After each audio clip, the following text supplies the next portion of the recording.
Suzanne, look, first of all, thanks for taking the phone call. Where are you and why are you there? I'm in Farnham Road Hospital, Farnham, Guildford. And, well, actually don't really know why I'm here, but I can only make an assumption. It's because of something I did. Maybe it was a little bit silly. But just to give you the background of it, a couple of months ago, my neighbour and I both started experiencing headaches and some lethargy and bits and pieces, and didn't feel quite right. And I'd gone out walking with a dog. This was just about 4 weeks ago now, which was after the headaches had started. And I'd noticed a massive new phone mast. Now, I knew 5G wasn't enabled because it wasn't showing a 5G or anything on the phone. But I spoke to 3 and I thought, well, I'll just check and, see whether, what's happening. And the manager there confirmed that it was indeed a new, larger capacity mast, but that 5G wasn't on yet. So, I know that it's not actually activated, but my concern was, well, is this what's causing the headache? Not quite sure. I then continued to do some further research into the 5G implications, which I'd already been aware of some of it, just, I kind of hadn't thought it was coming to England yet. So I found a bit more research and stuff, and then I decided to take that research to my GP so that they could then figure out, are there a lot of people getting additional headaches or symptoms, and to just give them a bit of information to be aware of my symptoms. And I also spoke to the fire service in Purley, and who else was it? So I spoke to the fire service, and the doctor basically didn't want to look at any of the evidence at all. So I got there, and instead of looking at the evidence, and I had a whole bag of it. I had my laptop with me, I had various papers with me, I had all the information, all the sites I wanted to show. She literally didn't want to look at it at all. She just came at me from the angle of, you've been under a lot of stress. And no, I haven't. I'm fine. And it was clear to me that I needed to get the hell out of it, because I got the impression that she just wanted to section me at the time. I had that horrible feeling. Why did you think that at the time? Did she say something to give you that? She wasn't willing to look at any of the evidence, and then she started going down the road of, how are you feeling? You seem very, very stressed. Well, obviously I'm stressed because I'm coming to you with evidence of something that's potentially harmful, and I wanted them to listen, and she didn't want to know. So I just got a bad feeling about it, which was right, because later on that evening, I started getting withheld calls on my phone, and the next day, I'm literally just chilling out in the garden. My son's around with his girlfriend making dinner. And there's about 6 or 7 police outside, 3 or 4 mental health professionals. No one had conducted any form of assessment with me. All I had done was my face-to-face thing with the doctor, trying to get her to look at the evidence that she wouldn't. So literally all of these people came in. The decision was already made that I was getting sectioned. There was no discussing it, because the mind had already been made up. And they were just basically arguing with me that you must be delusional and 5G and blah, blah, blah, blah. And you mentioned something about President Trump. Can't remember what I said. But they were basically just trying to, make out that I was some nutter. And they asked me my opinions on Trump, funny enough. And I said, look, I'm not political, I don't vote, so I'm not going to get into that one with you. So it just seemed very like they were trying to kind of put words in my mouth. It felt very uncomfortable. But yeah, that I just couldn't believe it, that literally from the minute of going to my doctor's, the day after I had 2 people knock at the door. So the day after? The door to. So Suzanne, hang on. After 2, yeah, the day after 2 people knocked at the door, and I didn't answer it, and I just said, right. Look at the information on 5G, I'm not letting you in, kind of thing. Had no idea they had any capacity to come back and then break the door down. So next day they come back, there's not the same people, but that's when there were all the police and a load of doctors. And then I was forcibly removed from my house and forcibly brought to this Farnham Road Hospital. Now, it's not even an open hospital. I've got bars on my windows. There is bars on the windows? Bars on my windows. Yeah, there's it's not proper bars. It's like a mesh, if you like, but you can't open the window. Anyway, you can't get out of the window. Let me get this timeline. Let me get this timeline right, because thanks for clarifying that, because in the video you said you saw the doctor, and then later on a couple of people came around, but you spoke to them through the window. The doctor was the first day, and then the people coming to the house was the next, because I think I saw the doctor, it might have been Thursday or Friday, and then the people came after that, and then literally it was yesterday that the police and everything came. So there were a total of 3 incidents. There was a reporting of it, then the next day there were the 2 people turned up that I didn't speak to, and then yesterday, the final kind of sectioning and all the police and all of that stuff. Tell me and this, I can Suzanne. only assume they did that because I didn't speak with their mental health people apart from through the window. That makes sense, because I was going to ask you, did the two people who turned up to have a chat with you identify themselves? Did they say, we're from... I knew who they were, but by then, because I'd suddenly thought, oh my God, I've just raised the whole 5G thing. Are they here to try and commit me, which they obviously were, or wanting to. I had a feeling in my head that I was safe in my own home and that you can't be committed in your own home, because that's something that I'd heard that obviously wasn't even true. And the next thing, the police are trying to break down the door, and I don't still even understand why they consider that I can be committed, because all that form says is that I need to be assessed and they think I've got a mental health problem and that they can keep me here for 28 days. 28 days. Let me just remind... Yeah, they can keep me here for 28 days, apparently, under this section. Let me remind our listeners listening to this. Suzanne Hall is on the line. I came across Suzanne today because I was tweeted a link to a video that Suzanne has made today from a mental health facility in Surrey. This is extraordinary stuff, this. I was immediately struck by how articulate and how lucid and, how nice Suzanne sounded. And she's told this, frankly, incredibly disturbing story about not feeling well, about knowing there's a brand new mast in the area, speaking to the telecommunication provider who confirmed the mast was there. Suzanne went to her doctor and said, listen, I believe that this technology may be harmful and may be causing people to feel unwell. The doctor took the conversation in a different line. Suzanne felt it was sinister. She left. Later on, a couple of mental health workers turned up, wanted to converse with Suzanne, who didn't want to speak with them. And then later on, the following day, the police and an ambulance and mental health workers come along and tell Suzanne that she has no option but to come with them where she's going to be assessed. And amazingly, she's speaking to me today from a mental health facility in Surrey. I just can't believe this, Suzanne. This is crazy. It's unbelievable. No pun intended. And you know what? This place, the patients are lovely, but they're kind of dribbling, Right. They all think I work here. I'm making them coffee. They all think I'm a psychiatrist here. All the patients think I work here. And it is an extreme unit. There's a woman on 24-hour guard that's like throwing herself on the floor. Obviously I've got a lot of empathy and stuff. I'm not trying to take the piss here, but I don't think I should be here. I'm a woman that has had legitimate concerns over 5G. I've got a son who's 21 years old. If this is going to cause him to not be able to have kids, if it's going to cause him neurological problems, I don't give a shit if it's going to upset my doctor. I expected them as professional healthcare people to at least look at the research and the evidence, but she wouldn't even look at it. And that's why I got upset. And because I got upset, they're using that as she's unstable. No. Well, you're honest now. You're very Someone honest. you trust isn't doing anything about something. You're very honest there. I mean, look, before we talk about whether you've been assessed yet, has anybody spoke to you, we'll talk about that in a second. But you're honest to say that you became a bit upset. I mean, listen, I'm an Irishman, Suzanne. I can lose it with the best of them. When I think somebody's not listening to me and I've got a point, I can get a bit highly strung. Might you have gone a little bit over? Yeah, go on. I just said, well, you obviously don't give a shit. And then in my email it said, you're not on the side of humanity, and if you are aware of this, then it's criminal. Right. And I still stick by that. And then actually, I think their reaction is because they do know. They do know. Now, if at some point all of this comes to fruition, I think those people should be prosecuted, because if they're giving vaccines to children that are knowingly causing autism or whatever it is, I mean, I don't know for a fact that that's the case. I'm just basing it on information that we start to see. But if it is the case, they have a duty of care and they have a duty to preserve human life, and they are not doing that. I believe that our government are acting outside of the Constitution, and that's why I'm here.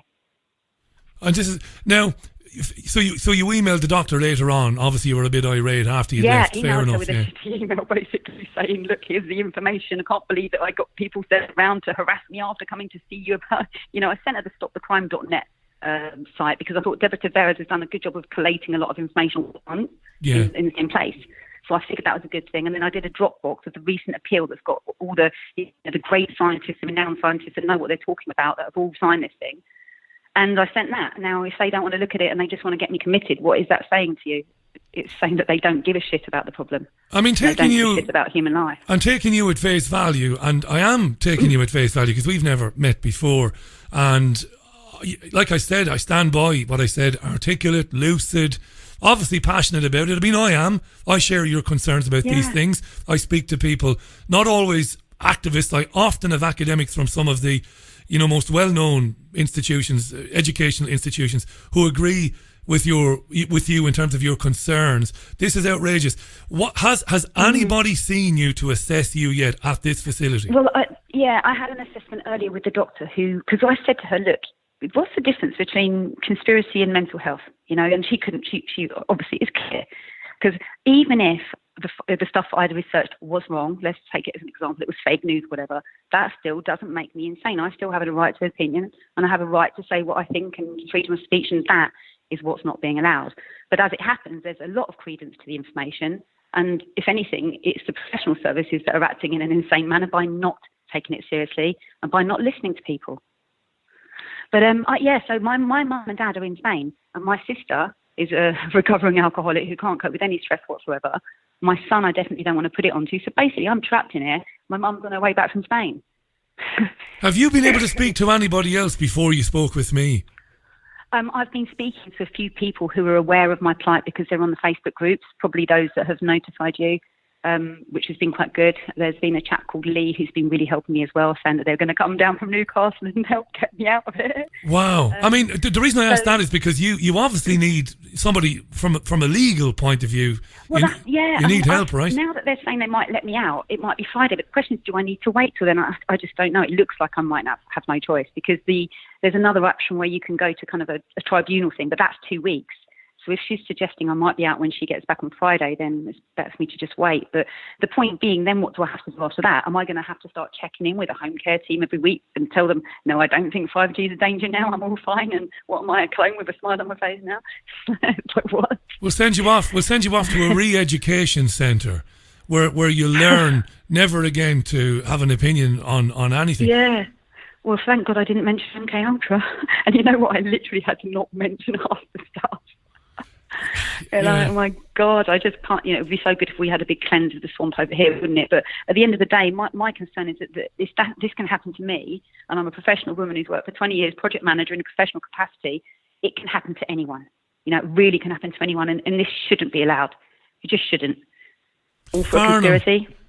Well, it's not all for a conspiracy. It's all because you've asked a question. Yes, you're asking questions. Listen, only this week I had a professor emeritus from Washington State University on this program saying that, wait for it, Suzanne, saying that when this is rolled out eventually, we're going to see on a massive scale infertility. Basically, nobody will be born. He reckons it's going to be the death of birth. And this is an academic, not a conspiracy theorist. He's an academic.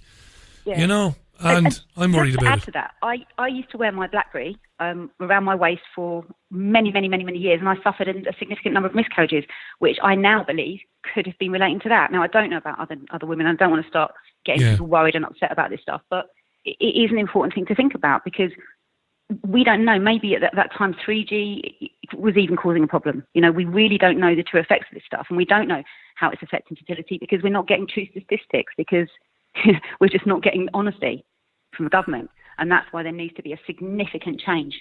There's not been a single human health impact study done on this technology. This is just going to go ahead without any testing of it, without any looking at it, despite many men and women, again, from academia saying, listen, this is very dangerous and this should be properly, thoroughly researched before being applied, but they're just going to roll it out.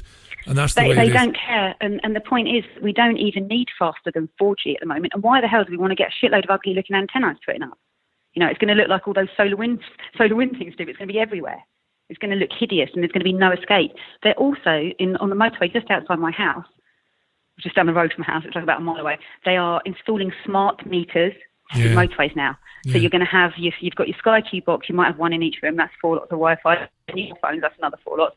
And then you've got your smart motorways, then you've got smart bloody everything, haven't you? So literally, and if this is all going to be thrown at us at 400 times the radiation we're currently getting, if it's 400 times, I think it was around there, then you can imagine the consequences. You won't be able to get away from it, is what you're saying. And that's right, you won't be able to get away from it. And they plan to put it everywhere. And that is the problem. And the thing is, we don't need it. Who was asking for it? Who needs it? I don't need it. Do you need 4G's perfectly fine. Perfectly quick, yeah. Absolutely. Yeah. There is no need for it. Yeah. And if anything, the current Wi-Fi, the current routers and stuff could be made better. They could be protected more for us to stop these harmful signals. There are ways to make these things safer, but they're not doing it. My God, Suzanne. So this is what needs to change. Now, I'm not an expert, but then there's a guy, I can't remember his name, Brian someone, Deborah Fitzgerald had put him on one of her documentaries, and he did state that they needed to conduct at least 15 years worth of tests, and they were told to do one lot of testing in 15 minutes and the other lot of testing in 10 minutes. So they got the right results, but obviously you're only doing it for 25 minutes. The phone wasn't put on somebody's ear, the phone was on a desk. It wasn't on somebody's person. That's right. It wasn't in their pocket. And if you look at the small print, they'll always recommend, you should use your headset piece anyway. But most of us don't know that. We don't always have a headset to hand. And the worst thing is if you've got little babies that are playing on mum and dad's iPad. It was nice of you to say earlier on that when you talked about your miscarriages, and look, I don't know what that's like, but when I say I'm sorry to hear that, I genuinely mean it. And you were right to say that, look, I can't prove one way or the other, but I'm going to say, if you are pregnant and you're listening to this program, or you do have very young children, don't have those phones anywhere near your body. Just don't. No, not at all. Simple as that. Not at all. And it kind of defeats the point of the phone as well. But what I do always now as well is like put your phone on Wi-Fi mode at night. Try to put it on Wi-Fi mode when you can. And apparently, if you have a number of cars in a phone, it's meant to be extremely dangerous as well. So that's another thing to think about. And to not use things like the GPS. But then we're getting away from the whole point of these phones. And actually, maybe we need to reconsider our use of them. Maybe there needs to be something, or we need to make sure we don't go past 4G and we actually look at the existing 4G and we make that safe. 5G, I just can't understand. Whoever's put this in is a psychopath, to be honest. Whoever designed this plan, whoever come up with the idea of it, they're a psychopath, because this is not what humans need. Why do you think the bees already are dying out? We know it. We can feel it. We're sensitive. We're sensitive creatures, and we're being literally attacked in all directions. BBC, with fluoride, with GMOs. And BBC Nature presenter Chris Packham wrote only weeks ago in one of the broadsheet newspapers that he was in the New Forest this summer and there are no insects. Why is that? Why have insects disappeared? Why did I drive to Cornwall 5 weeks ago? I drove 7 hours down from Manchester. I got into Cornwall. I did not have to wash bugs off the windshield. Why? Yeah. It's unbelievable. In your face. I cannot believe I'm speaking to you now. I'm not trying to oversell this. You are on Farnham Road in Surrey. You're in a mental health facility. In a mental hospital. Where you're being kept against your will. They haven't lithiumed me up, but that'll be your next step. I mean, if they force medicine on me, then you won't get any coherence, and that's my absolute dread. Because I don't take any drugs or medication. I don't think they can do that. I mean, later on they might ask you to take. They can. Yeah, apparently they can. When did you go in again? You went in last night, did you? Yesterday. I mean, you know what? The funny thing is, the policewoman came up with me while I got just a couple of bits, and she knew that it was wrong. And I was like, is there anything she can do? She's like, I don't know. There's nothing I can do. And literally, they knew it was wrong. Because I was like, this can't be legal. How can I do this? Of course it's wrong. Literally, I was perfectly sane. I mean, yes, I was upset and I was talking very quickly, like I always do. But it just, I just literally couldn't believe it. I felt sick. I didn't sleep a wink last night. I feel sick as a pig. I'm a type 2 diabetic and I have a very special diet because I don't want to take metformin. That makes you sicker. And so literally there's nothing for me to eat. I'm eating bananas. So they're going to maybe work on allowing me to go escorted out with a credit card at some point to buy some suitable food. But you'll be escorted? Yes. In case I run away. I mean, you're not suicidal. You're obviously not suicidal. Not at all. Not at all, right? So who else could you be a danger to? I've been passionate at trying to promote the information and awareness of things that I think are, not doing us any favours. Like, we all know that Monsanto just got sued. Was it 229 billion for the fact that the GMO food over glyphosate? That's right. Non-Hodgkin's lymphoma. So, if I'd have said to the doctor, oh my God, I don't want to eat food from Aldi that's got GMO a year ago, what would I have been committed then as well? That's a great point. It's silly. And then one of the doctors, when he was speaking, says, do you really think that the government are going to allow you to possibly put these cell phone towers if they're dangerous, Suzanne? And I said, well, what happened with smoking? happened to the tobacco industry. But I mean, literally, the guy that was trying to section me was he was awful. He was just a patronising, condescending. I don't even want to say, but to me, I was under attack from all angles, and it was awful. It was bullying. It was harassment. It was a very scary, intimidating position to be in. You know. I can't imagine it, and you have my genuine sympathies there. Is there anything at all? I mean, this will be going out on the radio in a couple of hours' time, but in the meantime, is there anything I can do for you? And, you know, is there anybody I can call? I mean, it's great that you have the phone there at least and you can chat. But is there anything I can do, or do you think there's anything any of our listeners might be able to do? What I'd like to do is, I mean, I'm hoping I'm going to get out of here. I don't want to make too much of a fuss until I do. But what I'd like to do, I think we should be able to take them to court for what they've done. I think we need to put exposure on the other side. I think we need to put them under the limelight. How? I don't know. We need legal professions that understand the law. We need professions that understand our constitution, that can get back to our constitution. Because at the minute, I don't think there's any form of law. Not when people can do what's been done to you. And the great thing is, of course, the correspondence that you sent to the doctor. It's all there. It's all on the record. So if there's nothing in that, in terms of if there's nothing that could be, that somebody could say, well, look, this lady is obviously unwell and we were worried about her self-harming. There's obviously nothing like that in the documentation. Yeah, exactly. So you might very well have a case. I'm not going around, I'm not being aggressive, and if at the end of the day the cell towers go up, it's not that I'm, you know, what will I do? I'll just have to try and limit my access and just try and be more careful. I mean, God knows what any of us are going to do. But it's as if they seem to think, what do you think, I'm going to go around and start attacking people? Like, honestly, I'm not an aggressive person whatsoever, so it just doesn't make any sense. So to me, I just don't think they had any real reason. I think that the doctor was concerned because I think she knows. Now, another thing that was weird was when I first called up, I spoke to a receptionist that I've known for years, and I explained about this 5G, and she said, well, I know what you mean, but what can we do? So I thought, okay. I said, well, we need to change. We need to make a change. Her name was Maggie. Now, so this was on I think it was the third day or the Friday when I'd first gone.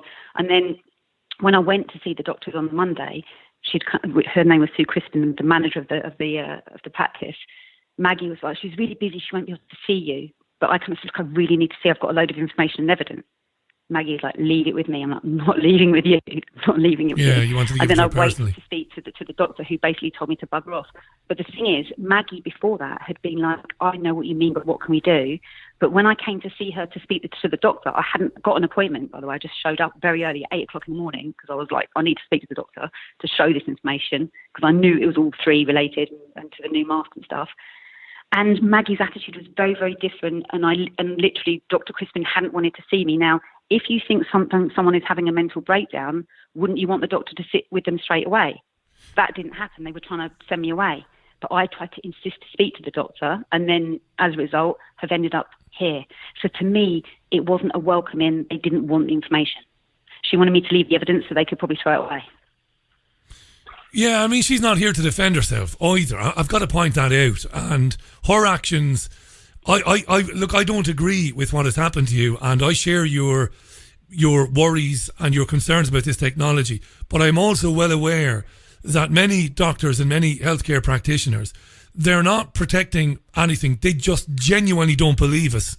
They don't. And she might have felt, and I'm sure she would argue, that she felt that she was acting in your best interest. Now, she wasn't, obviously, but maybe she felt she was, and she's not here to, to say otherwise. But it's terribly wrong for me to be speaking to you now on a Tuesday afternoon. Again, I go back to what I said earlier on. Lucid, articulate, obviously bright. I'm not patronising you by saying that. That's what I got from the video.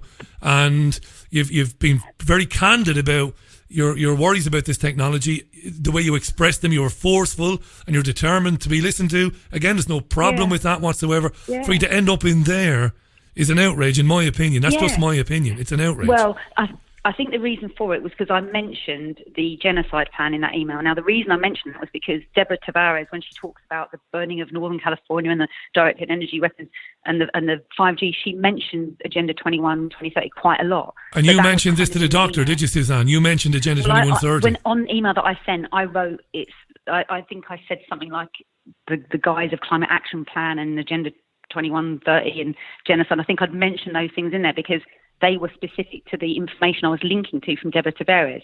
Now, they might have thought, oh, this is what she thinks, but I was more I'm not the one that's come up with Agenda 21 or the theories of what it means. Do you know what, Suzanne? Do you know what? You know? On that, this is really important. You're going to want to smack me in the face now, and you can if you want. I absolutely believe Agenda 2130 is a real thing. I've had do I, but people I talking can't about. say that while I'm in here, or I won't be let get out. Well, see, this is the thing, and this is why I wasn't. When I said I have sympathy of sorts with the doctor, I have more sympathy for the doctor now, even though you're right. It's a paradox, right? Because the doctor doesn't know anything about any of this.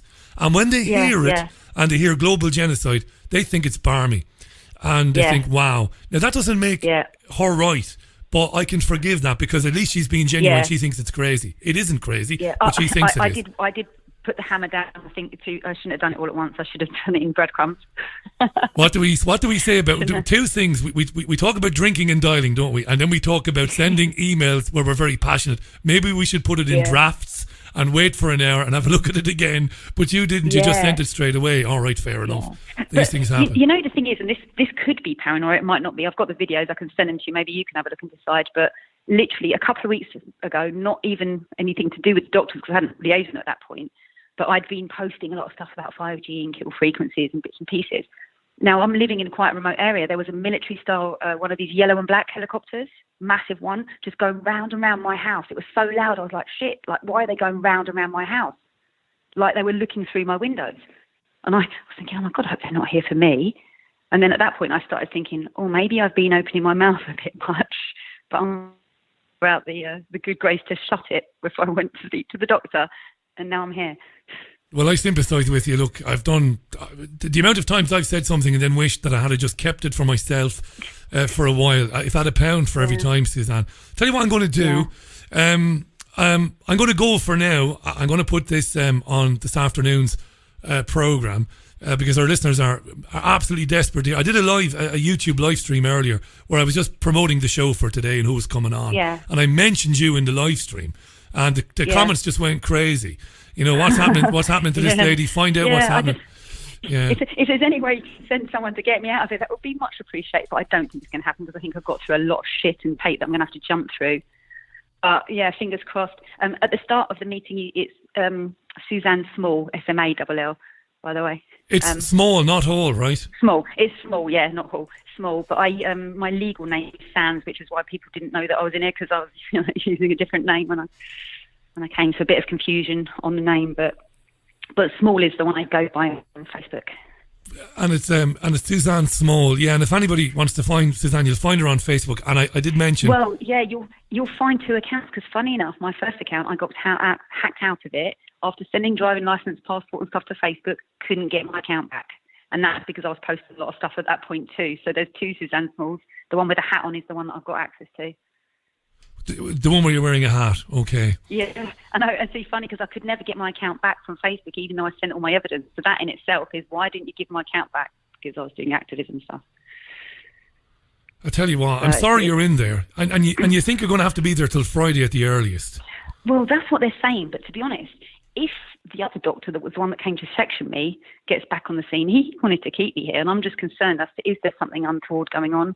And are they going to try and keep me here and start stuffing me with lithium, or am I indeed going to get out Friday? At the minute, that's what I've been told, but I feel quite afraid because I certainly don't want any doping whatsoever, because the people here are not in a good way, Right. At all. You've got, because I rang you from my mobile phone earlier on, so you've got that, so save that, and when you can, when there's an update, let me know when there's an update when you hear something, and I'll do the best I can to get that out there. We've got a very big audience in this country and elsewhere. No, sounds good.